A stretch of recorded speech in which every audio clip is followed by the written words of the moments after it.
foi sepultada no final da tarde desta quarta-feira Nancy Gimenez Brabos, uma das fundadoras do GACH, o Grupo de Apoio à Criança com Câncer e Homeopatias. Ela morreu aos 71 anos de idade e, por ironia do destino, exatamente vítima do câncer. Foi realmente uma grande guerreira nessa luta para que crianças, familiares com câncer tivessem uma estrutura com a retaguarda do GACH. Vai deixar saudades Nancy Gimenez Brabos, que falece aos 71 anos de idade. Bem, passado o carnaval, esse vai ser um assunto político e econômico também dos próximos meses. Afinal de contas, a reforma previdenciária continua provocando muita polêmica e o debate vai esquentar antes de mais nada agora na articulação partidária para a votação da matéria no Congresso Nacional. Enquanto isso, a população continua com muitas dúvidas. Valquíria é professora, tem 48 anos de idade e 17 de contribuição. Com as informações desencontradas sobre a reforma da Previdência, ela não sabe quando poderá se aposentar. É fundamental o esclarecimento ponto a ponto dessa proposta. Tem muita gente com dúvida mesmo. Nas contas do governo, para aprovar a reforma da Previdência, é preciso convencer a população da necessidade das mudanças. Por isso, ainda esta semana, deverão ser lançados 2 canais de comunicação. Um site oficial que vai ajudar na simulação do cálculo da aposentadoria e uma central telefônica para tirar dúvidas. O secretário especial da Previdência e Trabalho, Rogério Marinho, aposta na medida como uma das formas de melhorar a comunicação do governo sobre a reforma. Para ele, é preciso mostrar a injustiça do atual sistema e como as mudanças contribuiriam para diminuir a desigualdade no país. Para este consultor, a ideia é boa, desde que a população possa se manifestar. Se ele não tiver uma ferramenta de interatividade, uma ferramenta onde ele possa ouvir sugestões, críticas e até reclamações da própria pessoa que vai ser aposentada ou que tem dúvidas a ser tiradas, ele não vai conseguir fazer esse projeto passar pela garganta da população. O apoio da população também é considerado fundamental para convencer os parlamentares. Ainda que o Congresso seja sensível à pressão popular, à voz do povo, àquilo que eles têm de crítica ou de sugestões, também são sensíveis aos acordos partidários que são necessários para que as reformas caminhem. Essa relação entre o Congresso e o Executivo é fundamental para que uma boa reforma seja implementada. João Mori, o governo quer aprovar da Câmara Federal, onde precisa de 308 votos, a reforma previdenciária até o final do primeiro semestre. Na sua opinião, consegue? Eu já me manifestei publicamente. No primeiro momento que eu fiz, eu disse que não consegue. Hoje, com muito mais ênfase, eu digo que não consegue. E não consegue por quê? Porque, infelizmente, por mais renovado que possa estar a Câmara Federal, ainda quem manda na Câmara Federal são os mais velhos, os mais antigos, ou por que não até, para alguns, os mais velhacos. Então não adianta ter uma renovação se não houver uma renovação de mentalidade, de ideias. Tanto é verdade que o próprio governo já declarou que está fazendo negociações. Negociações através do quê? De indicações de partido para preencherem cargos no Executivo. O que significa isso? Um toma lá, dá cá, uma negociação. Só que não está atendendo aos interesses dessa maioria da Câmara Federal. Daí as dificuldades, as adversidades. Alice a isso o fato de que o próprio presidente já voltou atrás na questão de idade, reduzindo de 62 para 60 de mulher, de 67 para 65 do homem, e já mostra a fraqueza do projeto. Aliás, esse projeto, se bem observado, em pouco ou quase nada mudou aquele que anteriormente já foi apresentado pelo Michel Temer e que foi criticado por todos indistintamente, tanto que sequer foi votado. Agora, por que seria? Porque mudou o presidente, veio com apoio popular? mas o povo não vota. Quem vota são seus representantes. E por mais que sejam representantes do povo, em primeiro plano, para eles, com raríssimas exceções, estão os seus interesses pessoais, políticos, partidários, qualquer que seja. A questão ainda de ter apresentado uma reforma de Previdência sem incluir a Polícia Civil, a Polícia Militar, cheirou mal. Cheirou mal. A questão de atingir quem ganha mais vai pagar mais, quem ganha menos vai pagar menos, é estabelecer uma igualdade que não existe nem na natureza. Eu falei outro dia aqui, existe igualdade absoluta na natureza? Não. Tanto é verdade que o Criador fez a erva nobre e a erva daninha. Ambas têm o seu valor, mas a gente tem que buscar e saber qual é esse valor. Da mesma forma que a Constituição diz que todos são iguais perante a lei. Isso não significa que aquele que não tem estudo tem que ganhar tanto quanto quem tem estudo. Não tem o mesmo valor? É óbvio que tem, enquanto ser humano. Agora, essas diferenças fazem com que a Previdência tenha que ser administrada com muita seriedade e responsabilidade, porque ela jamais foi deficitária, também já falei isso. O que acontece é que houve desvios, 30% para alguns segmentos, isenções, suspensões de cobrança para determinados segmentos. Quais segmentos? Aqueles que eram patrocinados ou apadrinhados pelo poder político. Sobrava para quem pagar? Única e exclusivamente para o assalariado, para o trabalhador, para o servidor público pequeno, porque o grande não. Por que não o grande? Porque eles têm uma limitação de ganho. Eles podem ganhar 200, mas o valor tributável é limitado ao ganho do governador, ao ganho do presidente. Então, o que tem que fazer para que haja uma reforma séria e honesta? Primeiro, e isso o governo já acenou, se ele fizer isso, telespectador, aí eu acredito que a Previdência vai ser recuperada. É cobrar dos grandes. Os bancos são os que menos pagam, os que mais sonegam. E por que não são cobrados? Porque são os maiores contribuidores das campanhas político-eleitorais no Brasil.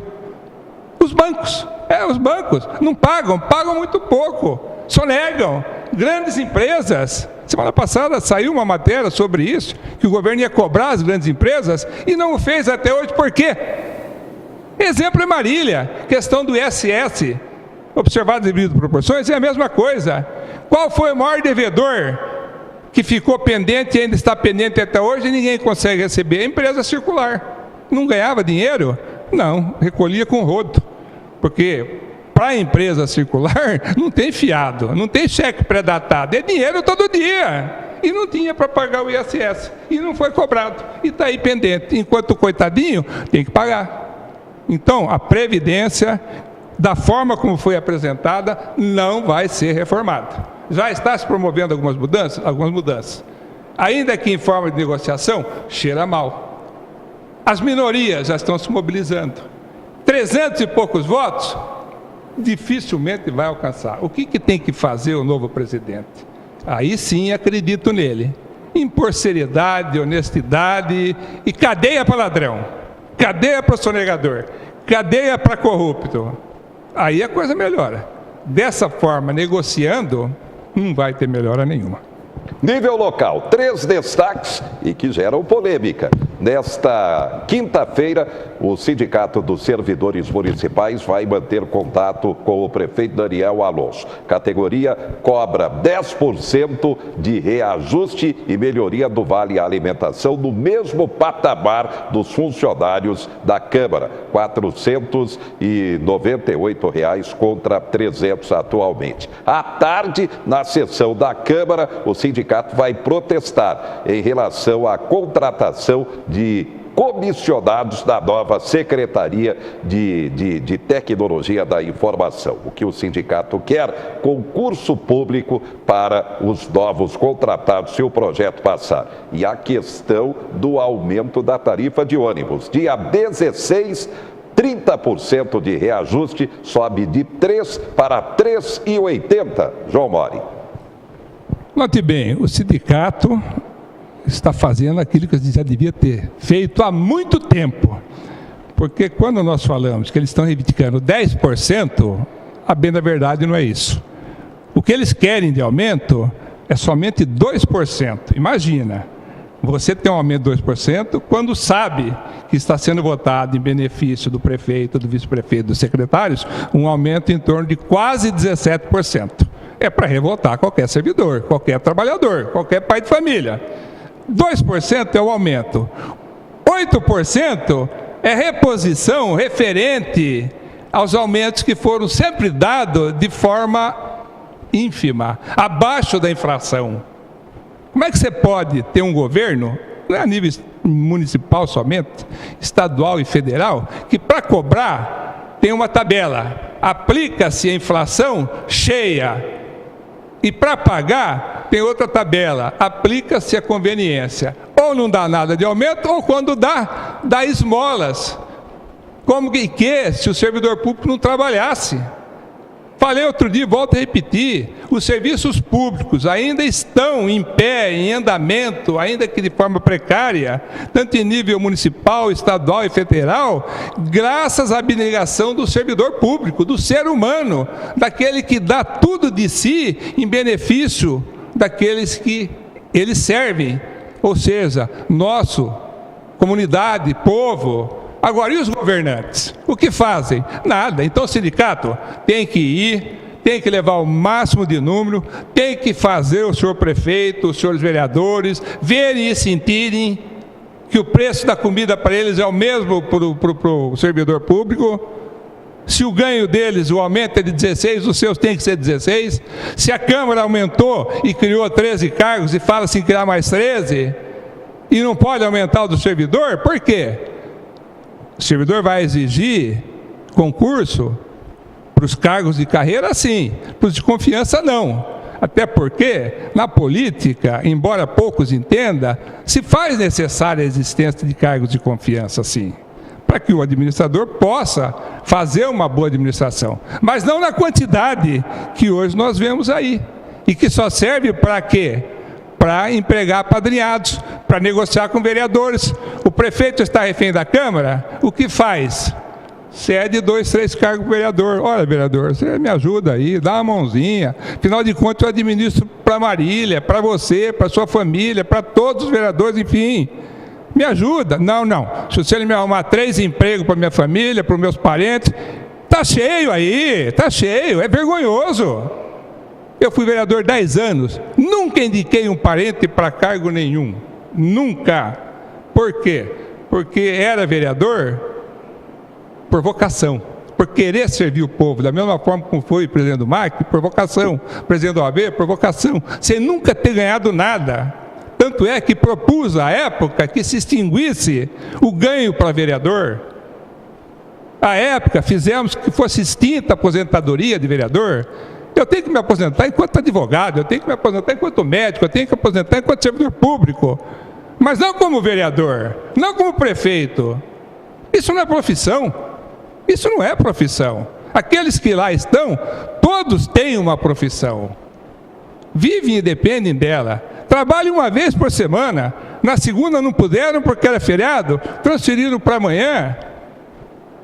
E mesmo assim ganham e ganham regiamente.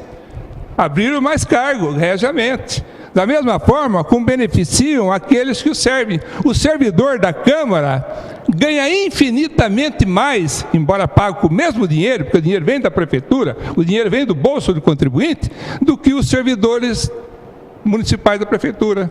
A cesta básica do servidor da Câmara é R$400, o da prefeitura é 200 e pouco. Onde é que está a igualdade? Onde é que está a igualdade? Onde é que está a consciência desses homens públicos? Aí sim surge contra tudo e contra todos aqueles que se manifestam de uma forma séria e honesta, como nós estamos fazendo, contra essas intenções que não se coadunam com a função.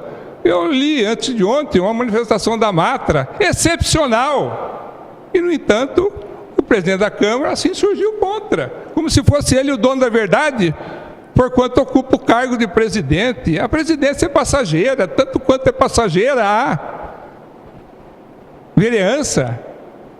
Nós ficamos, os cargos passam, e aqueles que deixam se levar pelos cargos, pagam caro, porque o povo não é bobo. E vai saber lá a resposta. Obrigado, João Mori. Até a próxima. Daqui a pouco você confere a campanha da Fraternidade 2019. Políticas públicas, um tema atualíssimo. Polícia tenta prender os outros 2 menores que assassinaram de forma brutal o empresário Jair Viveiros, dono da boate Fênix. Cobrança, atenção, contribuição sindical. O governo articula e agora só com pagamento de boleto. E já já também você confere. Grande apreensão de drogas em Marília. É o tráfico. Se tem tráfico, tem consumo. A gente volta já já. Muito bem,